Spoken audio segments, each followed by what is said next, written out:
I was in Mayapur, and one day this gentleman, this old Vaishnava, I don't know that he must have been a Gaudiya Vaishnava. Anyway, he came to the Pujari room. He was looking for someone to talk to, and he was holding this Back to Godhead magazine. And he said, is anyone here who is disciple of Bhaktivedanta Swami Maharaj? And a few of us said, well, we are. He said, oh, I have to tell something really special. He was very excited. He said, I had been the pujari at Advaita Acharya's house in Shantipur. You know that beautiful house where it's like a temple there now. He said, and for many years I served there in very humble capacity of doing the artiques and taking a little bit care of guests. And he said that many years ago, when I was young, I used to notice that there was this one Grihastha gentleman that would come, and he would sit in the back of the hall, and in a very sober and quiet way, he had his japa beads, and he would chant japa, and I would notice that he would weep, that he would be weeping, very much weeping. He says, so because of that, I didn't want to disturb him. But I would notice him, and whenever he would come, I would be so happy to see him. My heart would fill with joy. He said, and I would always try and give him some Mahaprasadam or some little thing, but I never asked who he was or anything like that.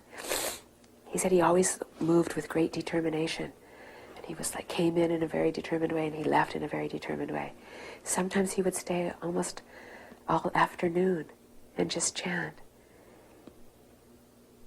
And he said, and then after some time, I noticed that he didn't come anymore. He said, I looked for him, but he didn't come. And then he said, after a few years, one day I was doing my seva, and I noticed there was someone sitting in the exact place where he used to sit in the back, who was chanting like him, but he was wearing saffron robes.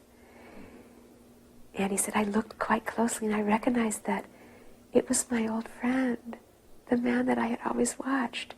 And he was chanting in that same way, but even more deeply, and weeping, so much bitterly weeping. He said he was weeping so much that he himself was weeping. And finally, he gathered together some Mahaprasadam, and he waited until that sannyasi was finished, and when he was ready to leave, he came up to him and he said, here, you remember me? I brought you some Mahaprasadam. And I'm so glad to see you. I didn't recognize you at first. What is your name? Who are you? He goes, I've been watching you for so many years. Who are you?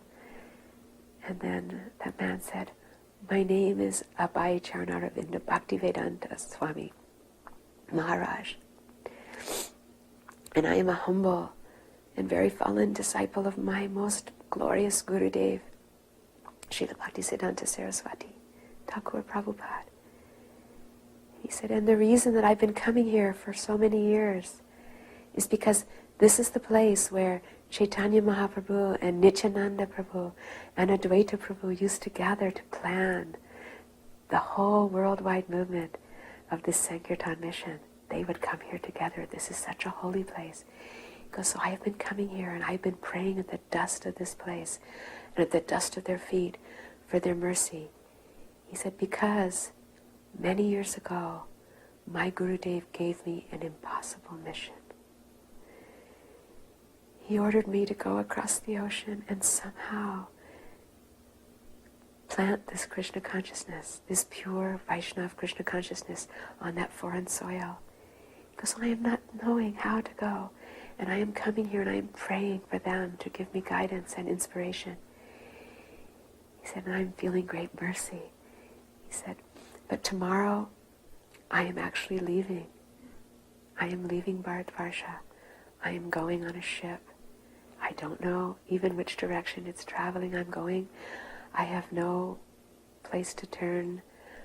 I don't know what will happen except that my Gurudev has given me this order, and the personalities of this place have given me their mercy. He said, would you also bestow upon me your mercy? And so that devotee said, he said, oh, of course you have any mercy that I have to give. He said, I pray that you will be successful. And then Prabhupada said, may we meet again. And then Prabhupada took whatever little bag he had and he walked away. And so we know from history that that was when Prabhupada had come to leave, and he had come and made one visit to Mayapur and had come there also. And then the next day he left on the ship. Then that man told us, he said, so I never thought again. I wasn't thinking. I saw so many people, but often I would remember him and wonder how had he done, what had happened to him. He said, and then I started noticing a very strange occurrence, which was these white Vaishnavas started coming to our little temple. He said, but I was shy of them. I didn't know what to say. I didn't speak any English. He said, so I didn't speak to them. I didn't even know where they were coming from or how they had possibly become devotees. But then he said one day, one of them came and gave him one of these Back to Godhead magazines. And so he took it and he opened it up, and it was one of those ones where they had serialized Prabhupada's life. And there was this picture of Srila Prabhupada as a grihasta when he lived in Calcutta.